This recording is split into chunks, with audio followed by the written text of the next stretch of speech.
नमस्कार जय जगन्नाथ। आज गोटे गुरुत्वपूर्ण भिडियो आपन ओडब्ल्यूएससी रो जे एसआई एग्जाम कंडक्ट ता विषय रो आ पीएमटी ड्राइवर विषय रो भिडियोटा हला जार ए विषय रो जानिया अछि तो भिडियो से देखो ठीक अछि।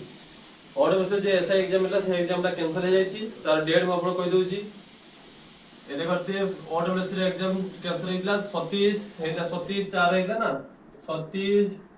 4 2025 रे एग्जाम हेतरा एटा कैंसिल हेकी ए ताकर जे भूल थिला जे क्वेश्चन से भूल दैथिले सिलेबस बाहर दैथिले क्वेश्चन से कैंसिल हेइला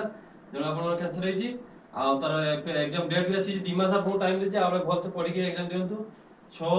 7 2025 रे आपन एग्जाम होबो ठीक अछि। तबे भल से प्रिपरेशन करंतु गुटे खराब रा जे प्रिपरेशन जे करथिबो से आराम से क्लियर करिथिबो एत कष्ट करि आस्थिबो परीक्षा दैथिबो तापर एटा कैंसिल हेला बड़ खराब कथा ओडब्ल्यूएससी रे इति गुटे गुरुत्वपूर्ण दायित्व रहबा दरकार जे गुटे एग्जाम कंडक्ट करछि से एटा भल से तुरै न परियो तने छुआ मन लाइफ संगे खेलुछि ठीक अछि। जहा हो एटा एग्जाम डेट अछि तो आपन प्रिपरेशन को 2 मास टाइम अछि और पीएमटी ड्राइव विषय आसन स्टार्ट करिया। पीएमटी ड्राइव विषय कोन तार फिजिकल डेट आसी जाईछि माने फिजिकल कंडक्ट हबो जे मार्केट के कथा मागिछि यूआर देखि परते 168 सेंटीमीटर वेट मागु जे 55 केजी एवं चेस्ट मागछि 79 रो 84 एटा चेस्ट मागछि 5 मीटर पुलिया का सब आडे फिजिकल 5 मीटर न पुलिया आपन डिस्क्वालीफाई कर देबे ठीक अछि। अच्छा तापर एससी एसटी देख पारते 163 सेंटीमीटर आपनकर हाइट रहबा दरकार। एससी एसटी पिला माने देख पारते 163 सेंटीमीटर हाइट एवं 50 केजी आपन वेट रहबा दरकार आ 76 आपन चेस्ट रु 81 आपन चेस्ट रहबा दरकार ठीक अछि। आ ए एग्जाम डा ओडब्ल्यूएससी एग्जाम डा कंडक्ट हबो या पर प्रिपरेशन होंतो आ पीएमटी ड्राइवर रो फिजिकल आ येटा प्रिपरेशन देटा वन ऑफिशियली तथापि चांस अछि 24 25 तारिख नो नियति फिजिकल हवार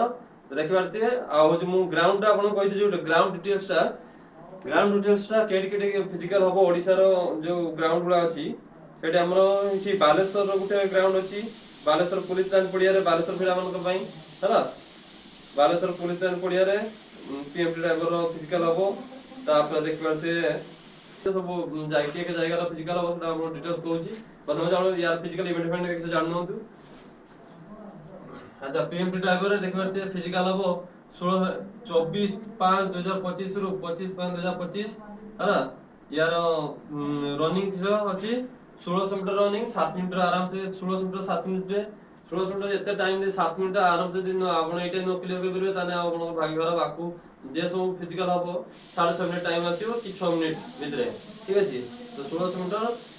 6 मिनिट 7.5 मिनिट देछि सेटा आराम से प्रैक्टिस करंतु एटा क्लियर करिवे ठीक अछि। तापर या कोन अछि इवेंट लॉन्ग जंप अछि उठे 3.66 मीटर पाका पकी माने 12 फुट पाका पकी यार होछि लॉन्ग जंप डा अछि ठीक अछि। आउ किछि इवेंट नाही तापर या कोन ड्राइवर टेस्ट हबो ड्राइवर टेस्ट रो कोन हबो लाइट डा टेस्ट हबो आ जे हेवी पकी तो हेवी रो टेस्ट हबो हेवी लाइट रो तार मार्क मिलिबो 3 मार्क मिलिबो ठीक अछि। अच्छा तापर यार फिजिकल रो तो आपण कोन OSAP Bhubaneswar OSAP third battalion Koraput reserve police ground Sambalpur reserve police ground Baleswar reserve police ground Barhampur